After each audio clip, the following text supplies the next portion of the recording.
Shri P R Sivasankar, ഞാൻ നേരത്തെ ചോദിച്ചത് തെറ്റായൊരു താരതമ്യം ഈ വിഷയത്തിൽ നടത്തുന്നുണ്ട്. മാത്രമല്ല സർക്കാർ വഴങ്ങും എന്ന് നിങ്ങൾക്ക് അങ്ങ് ഉറപ്പാണ്. എന്താണ് അങ്ങനെ പറയാൻ കാരണം?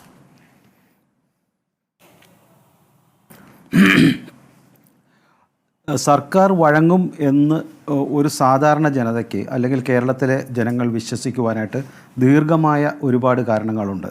ഒന്ന്, നമുക്കറിയാം, ഈ കഴിഞ്ഞ കുറച്ച് നാളുകൾക്ക് മുമ്പ് യൂണിഫോം വിഷയത്തിൽ ഉണ്ടായ ഒരു ചർച്ച, ആ ചർച്ചയ്ക്ക് ശേഷം യൂണിഫോം വിഷയം എവിടെ നിൽക്കുന്നു എന്ന് നമ്മൾ മനസ്സിലാക്കണം. രണ്ട്, ജനറൽ ന്യൂട്രാലിറ്റി എന്നുള്ള വിഷയത്തിൽ സംസ്ഥാന സർക്കാരിൻ്റെ നടപടികൾ എന്തായി? മൂന്ന്, സൂംബ വിഷയത്തിൽ ഇന്ന് എത്ര സംസ്ഥാന സർക്കാരിൻ്റെ അത് ഏറ്റവും പ്രധാനപ്പെട്ട സൂംബ വിഷയത്തിൽ ഈ ഡ്രില്ല് മാസ്റ്റർമാരുള്ള സ്കൂളുകളിൽ, അതല്ലെങ്കിൽ മുസ്ലിം ഭൂരിപക്ഷമുള്ള സ്കൂളുകളിൽ ഈ സൂംബ എത്ര ദിവസം നടന്നിട്ടുണ്ടെന്ന് പത്രക്കാരൊന്ന് അന്വേഷിക്കട്ടെ, ഞങ്ങൾക്ക് കണക്കുകളുണ്ട്. അതുപോലെ തന്നെ ഇപ്പോൾ കുറേ നാളുകൾക്ക് മുമ്പ് തുടങ്ങി വെച്ചിട്ടുള്ള അല്ലെങ്കിൽ ഒരു ജനറൽ കലണ്ടറും ഒരു മുസ്ലിം കലണ്ടറും എന്നുള്ള വിഷയം, ഇത്തരത്തിൽ നമ്മൾ എടുത്തു നോക്കിക്കഴിഞ്ഞാൽ ധാരാളം വിഷയങ്ങളിൽ ഈ സംസ്ഥാന സർക്കാർ നട്ടല് വളയ്ക്കാൻ പറഞ്ഞപ്പോൾ ഇഴയുകയും കാലിൽ ചുംബിക്കുകയും ചെയ്തിട്ടുള്ള പല വിഷയങ്ങളും നമുക്കറിയാം. ഇത് സ്കൂൾ തലത്തിൽ മാത്രമല്ല കേട്ടോ, അധ്യാപന വിഷയത്തിൽ ഞാൻ ഒരു കാര്യം കൂടി പറയാൻ ആഗ്രഹിക്കുന്നു. സർവകലാശാലയിൽ ഇപ്പോൾ ബോർഡ് ഓഫ് സ്റ്റഡീസ് പറയാതെ സിലബസിലേക്ക് കൊണ്ടുവന്നിട്ട് കൂടിയാലോചനയില്ലാതെ ഒരു പുസ്തകം കൊണ്ടുവന്നിട്ടുണ്ട്. രാജൻ ഗുരുക്കൾ, ഈ ഹയർ എഡ്യൂക്കേഷൻ്റെ ഹെഡായിട്ടുള്ള രാജൻ ഗുരുക്കൾ തന്നെ എഴുതിയിട്ടുള്ളൊരു പുസ്തകം, നവോത്ഥാനം, കേരളത്തിൻ്റെ നവോത്ഥാനം എന്ന് പറഞ്ഞ പുസ്തകത്തിൽ ഇത്തരത്തിലുള്ള വലിയ തെറ്റുകളും, അതുപോലെ തന്നെ അത് ഇംഗ്ലീഷും ഹിന്ദിയിലും മാത്രം, പക്ഷേ അറബിക് സംസ്കൃത അധ്യാപകർ മലയാളത്തിലും ഇംഗ്ലീഷിലും മാത്രം, അറബിക്കും ഹിന്ദിയിലുള്ള ആൾക്കാർ പഠിപ്പിക്കണം. അതിലാണെങ്കിൽ നവോത്ഥാനത്തിൻ്റെ കാലചരിത്രത്തിൽ ഇത്തരത്തിലുള്ള ഇസ്ലാമിക സംഘടനകളുടെ നവോത്ഥാനം എന്നിട്ടുള്ള തെറ്റുകൾ വേറെ. ഞാൻ ചുരുക്കി പറയുകയാണ്, ഈ സംസ്ഥാനത്ത് നിരന്തരമായി ഇത്തരം കീഴടങ്ങലുകൾ കാലാകാലങ്ങളായി സ്കൂളുകളിലും അതുപോലെ തന്നെ ഹയർ എഡ്യൂക്കേഷനിലും ഉണ്ടാകുന്നു എന്നത് പുരോഗമന ചിന്താഗതിക്കാരായ ധാരാളം പേരുകളും എല്ലാവരും വിശ്വസിക്കുന്നതാണ്. രണ്ട്, ഒരു കാര്യം നോക്കൂ, ഇവിടെ ഇപ്പോൾ ഇദ്ദേഹം പറഞ്ഞല്ലോ കാല് കഴുകി വന്നിക്കണം എന്നുള്ളത് പുരോഗമന അറിയാം. അല്ല, അത് ഞാൻ പറയട്ടെ, ഞാൻ തീർച്ചയായിട്ടും അതിലേക്ക് വരാം. ഇപ്പോൾ ഇവിടെ പറഞ്ഞല്ലോ, ഒരു ബോർഡ് ഓഫ് എഡ്യൂക്കേഷൻ്റെ ഒരു ഈ സിലബസ് അല്ലെങ്കിൽ സമയമാറ്റം സംബന്ധിച്ച് മെയ് 2025 മെയ് 6 തീയതിയാണെന്ന് തോന്നുന്നു ഈ പറയുന്ന ഇത് കൊടുത്തത്, ഈ റിപ്പോർട്ട് കൊടുത്തത് ശിവൻകുട്ടിക്കാണ് കൊടുത്തത്. ആ ശിവൻകുട്ടിക്ക് കൊടുത്തപ്പോൾ 10ഓളം മുസ്ലിം സംഘടനകൾ, പ്രത്യേകിച്ച് KMA, KITF, KHTU തുടങ്ങിയ ധാരാളം മുസ്ലിം സംഘടനകളും അവരുടെ അധ്യാപക സംഘടനകളടക്കം ഇതിൽ കൃത്യമായ അഭിപ്രായം പറഞ്ഞിട്ടുണ്ട്. ഈ 6 തീയതി നൽകിയ റിപ്പോർട്ടിൽ അതെല്ലാം ഉണ്ട്.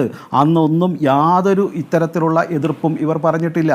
എന്നിട്ട് ഇതെല്ലാം നടപ്പിലാക്കി വരുമ്പോൾ ഈ കാര്യങ്ങൾ മുന്നോട്ട് വയ്ക്കുന്നത് ഒരു ബാർഗെയിനിങ് പവറിന് വേണ്ടിയിട്ടാണ്, ഇത് വേറെ പല കാര്യങ്ങൾക്ക് വേണ്ടിയിട്ടാണ്, ഇത് നടപ്പിലാക്കാൻ പോകുന്നില്ല എന്നുള്ളതും ഒരു സംശയവുമില്ല. നമുക്ക് ഈ കാര്യത്തിൻ്റെ ഗതിയും എന്താവുമെന്ന് മനസ്സിലാക്കും. ഒരു ഏകീകൃത സ്വഭാവം ഈ സംസ്ഥാനത്തെ വിദ്യാഭ്യാസത്തിൽ എന്തുകൊണ്ടാണ് ഇല്ലാത്തത്? മറ്റ് സംസ്ഥാനങ്ങളിൽ അങ്ങനെയല്ലല്ലോ. അതല്ലെങ്കിൽ നമുക്കറിയാം, നാഷണൽ എഡ്യൂക്കേഷൻ സിസ്റ്റത്തിൽ ധാരാളം പഠനങ്ങൾ നടന്നിട്ട് കേന്ദ്രീയ വിദ്യാലയത്തിലടക്കം 7 മണി തൊട്ട് 1 മണി വരെയുള്ള ക്ലാസിംഗ് സമ്പ്രദായം. നമുക്കെല്ലാവർക്കും അറിയാം, പഠിക്കുവാൻ ഏറ്റവും നല്ലത് 7 മണിക്കും അല്ലെങ്കിൽ പ്രഭാതങ്ങളിലാണ് എന്ന് നമ്മളെല്ലാം അറിഞ്ഞിട്ടുള്ള, ശാസ്ത്രീയമായി പഠനം നടത്തി തെളിഞ്ഞിട്ടുള്ള കാര്യമാണ്. BJP സർക്കാർ മുൻപ് തന്നെ അത്തരം പഠനങ്ങൾ നടന്നിട്ടുണ്ട്. അപ്പോൾ എന്നിട്ട് പോലും ഇത്തരത്തിൽ ഒരു വിദ്യാഭ്യാസ സമ്പ്രദായത്തിൽ സമൂലമായ മാറ്റങ്ങൾക്ക് ഒരു ഭരണകൂടത്തിന് അവകാശമില്ല എന്നും അത്തരം ചർച്ചകളെ ഒരു ഭാഗത്തുനിന്ന് നിയന്ത്രിക്കുമെന്നുള്ളത് ശരിയല്ല.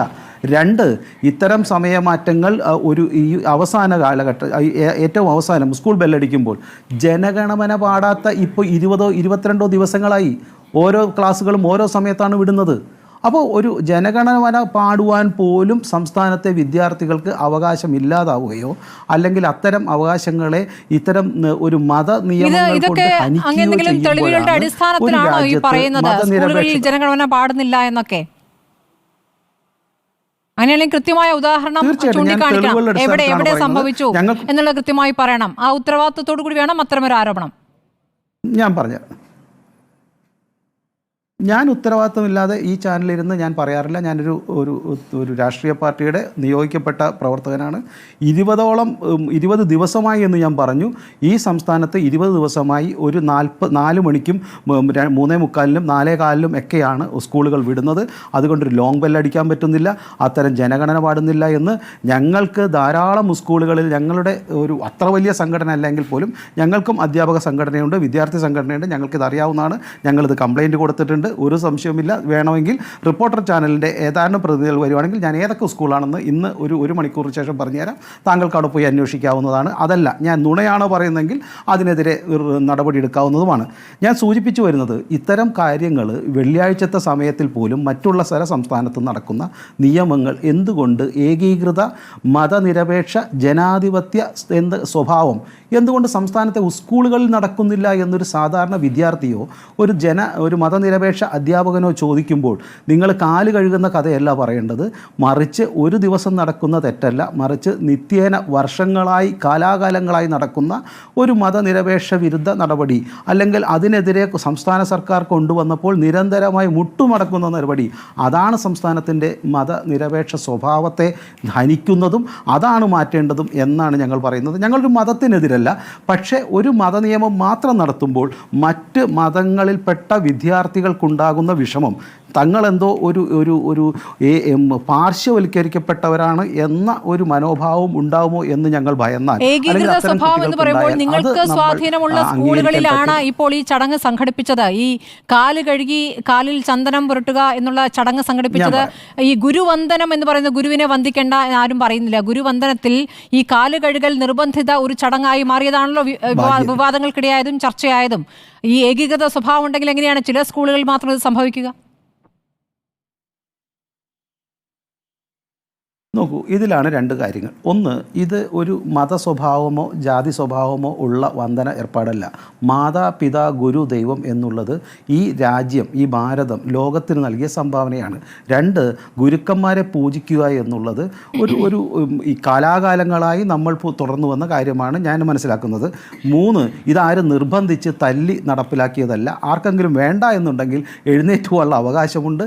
നിർബന്ധിച്ച് നിങ്ങൾ കാലിൽ വണങ്ങിയില്ലെങ്കിൽ നാളെ തൊട്ട് ക്ലാസ്സിൽ കയറില്ല എന്ന് ഒരു വിദ്യാർത്ഥികളോടും ഒരു അധ്യാപകരോ അവിടുത്തെ സംഘടനയോ പറഞ്ഞിട്ടില്ല എന്നുള്ളത് കൊണ്ടും കുട്ടികൾക്ക് ഇഷ്ടമാണെങ്കിൽ, അധ്യാപകർക്ക് ഇഷ്ടമാണെങ്കിൽ, അവരുടെ മാതാപിതാക്കൾക്ക് ഇഷ്ടമാണെങ്കിൽ അവരുടെ മാതാപിതാക്കളെയോ അവർക്കിഷ്ടമുള്ള ഗുരുക്കളെയോ തിരഞ്ഞെടുക്കുവാനുള്ള അവകാശമെങ്കിലും കേരളത്തിലെ ഒരു പ്രധാനപ്പെട്ട ഇത് നിങ്ങളും നടത്തുന്നു അവരും നടത്തുന്നു, ആരുടേതാണ് നല്ല നടപ്പാക്കൽ എന്നുള്ള കാര്യത്തിലാണ് നിങ്ങൾക്കിടയിലെ തർക്കം എന്ന് തോന്നുന്നു.